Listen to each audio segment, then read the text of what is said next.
Er København den samme, som den var engang? Ja vist, ja vist, ja vist.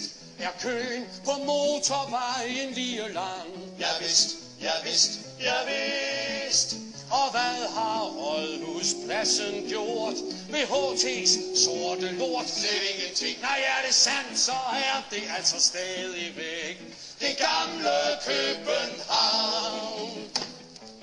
Sig mig, kan man købe kokain på Vesterbro og mødes mænd i Ørstenparken 2 og 2? Kan man ned ad Strøget gå en tur i fred, eller bliver man stadig slået ned? Det kan du tro. Er Kirsten Hyttemeier stadig på tv?